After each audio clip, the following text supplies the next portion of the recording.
depressed, frustrated, sad, confused. You want answer. Let's talk. Give me a message sa page ko sa Philippine Dating Coach and you can have one-on-one coaching with Coach Baze, your dating coach. Just please subscribe to my channel and hit the bell button. Getting your ex back in your life is not that so easy. It's not that kind of simple. Kapag nag-no contact rule ka, it's really painful. It will hurt you.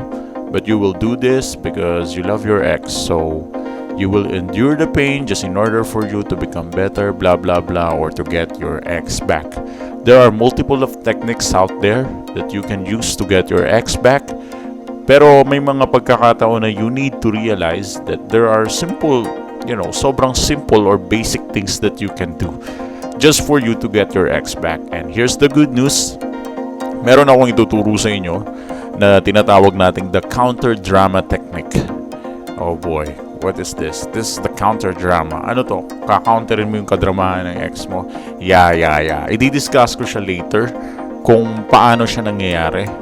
Dahil kapag nangyari to, mataas ang porsyento ng ex mo, babalikan ka. Pero syempre, kung hindi mo tatapusin yung video na to, medyo mahaba kasi ng konti ito. Di naman ganun kahaba, pero kung hindi mo tatapusin tong video na to, hindi mo rin matututunan. So, nasa end kasi ng video na to yung pinaka-lesson eh. So, let me go ahead and discuss it to you.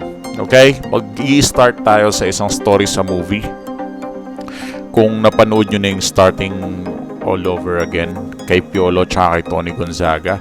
So, napanood ko to, hindi dahil pinanood ko siya, pinanood lang siya ng pinsan kong girl at nakinood lang ako sa kanya during that time. So, walang magawa. So, pinanood namin yun. And, yun nga, madrama. Di naman mahilig si Coach Peace sa puro drama. But, during that time na napanood ko siya, nakikita ko kung paano umaandar yung psychological way ng relationship. So, sa mga hindi pa nakapanood nito, pwede nyo itong panoorin. I think, baka may matutunan din kayo na something na maganda rito. Or pwede nyo rin magamit against your ex. Okay? So, that's one of my advices na pwede kong ibigay sa inyo. You can watch this movie para madagdagan ka ng knowledge kung paano mo ibabalik yung ex mo. Kasi ang galing nito eh. Ang galing ng kwento dito kung paano binalik ni Piolo si Tony Gonzaga sa buhay niya. Pero dinump din niya bandang huli. Pero spoiler. Kung gusto nyo panoorin nyo na lang. Ano ba ang lesson na mapupulot mo dito sa counter drama technique na to? Ang mapupulot mo kasing lesson dito is yung dramatic story kung paano siya nagaganap. Dumarating sa point na yung ex mo nakikipaghiwalay siya sa'yo.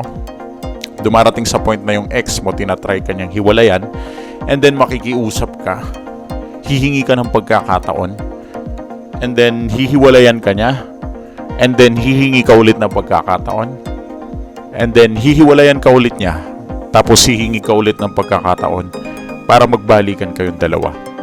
So, anong nangyayari pa ulit-ulit hanggang dumating sa puntong magsawa ka na, at kapag nagsawa ka na, doon na niya marirealize na bakit sinayang ko yung pagkakataon nung hinahabol-habol niya ako. If you get my point, para lang tong story or para lang tong drama. Kaya nga counter drama yung title nito eh. Simple lang to.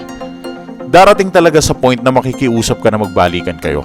Ngayon, kung pipilitin mo siya, hindi magiging counter drama yon. Ang nangyari nun, pinilit mo lang siya ng pinilit na ayusin yung relasyon. Pero, kung magsa-self-improve ka, tapos ipaparealize mo sa kanya yung salitang sayang.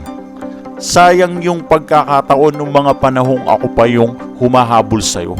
Kung binigyan mo sana ako ng chance na magbalikan tayo, di sana tayong dalawa ngayon at magkasama tayo.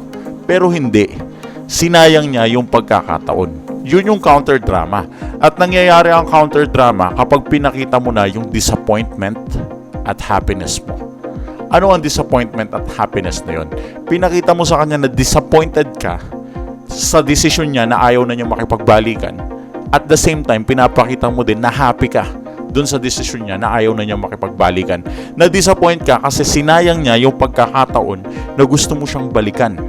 At happy ka naman dahil wala na siya sa life mo at kaya mo mabuhay ng independent at mag-isa. Kaya mong humanap ng iba at kaya mong humanap ng mas better sa kanya.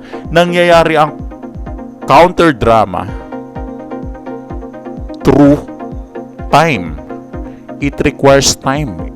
Hindi pwedeng kapag ginawa mo yung counter drama ngayon, magaganap na siya sa susunod. Hindi. Para siyang para siyang plant or para siyang puno. Pero siguro ang puno matagal tumubo, no? I mean, para siyang halaman. Kapag tinanim mo ngayon, hindi mo siya ngayon makikita. Time will come. Lalago ang halaman, lalaki ang halaman at makikita mo ang resulta. Ganon din ang counter drama. Para tong buto na itatanim mo sa kanya. Ano yung buto na itatanim mo sa kanya? Ito, makinig ka. Ito ang napaka-importanting part. Itanim mo yung buto na na-disappoint ka pero masaya ka. Naaalis ka sa buhay niya. Disappointed ka kasi hindi niya tinanggap yung sorry mo. Hindi niya tinanggap yung pakikipagbalikan mo. Ipakita mo yun. Pakita mo sa mukha mo na na-disappoint ka niya.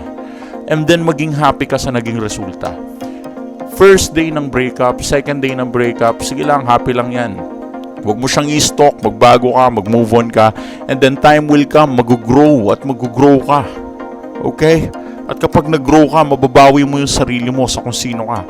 And then after months, or minsan year, that's worse, pero nangyayari yun. Pwedeng years. After months or years, magugulat ka na lang. Merong bumabalik. Bakit? Kasi doon na tumubo yung counter drama. Yung counter drama, ano ba yung counter drama na yun? Yun yung dramatic moment na na-realize niya na sayang ka. Sayang ka. Yun yung sayang ka. Nung mga panahon na nanghihingi ka ng pagkakataon sa kanya, hindi ka niya binigyan ng pagkakataon. At dahil hindi ka niya binigyan ng pagkakataon, sinunod mo yung mga techniques na sinasabi ko, yung mga lifestyle like no contact rule at kung ano-ano pang etc. ang pinagagawa mo, nag-self-improve ka, di mo siya pinansin, you did not give a shit about his life or her life, and then you just focus sa mission mo, sa goal mo, nag-success ka, nag-improve ka, and then may nakita kang iba, probably na mas better sa kanya, and then that would be the time na tumatahol siya. Parang gusto ka niya ulit. Kaso na-realize niya na wala ka na sa life niya. Doon nagiging dramatic yung moment na yun. So, sa mga nagtatanong kung ano ba ang ibig sabihin ng counter drama, yun. It takes time para ma-realize niya. Actually, ang counter drama is all about realization na wala ka na sa life niya. Yung magiging dramatic siya. Yung magiging emotional siya. Doon sa moment na na-realize niya na wala ka na sa buhay niya. Gusto natin siyang masaktan, gusto natin siyang umiyak, gusto natin siyang magdamdam, gusto natin siyang hanapin ka niya, mamiss ka niya. Gusto natin siyang gumawa ng paraan para bumalik ka sa buhay niya. However, huli na ang lahat dahil wala ka na. That's the counter drama.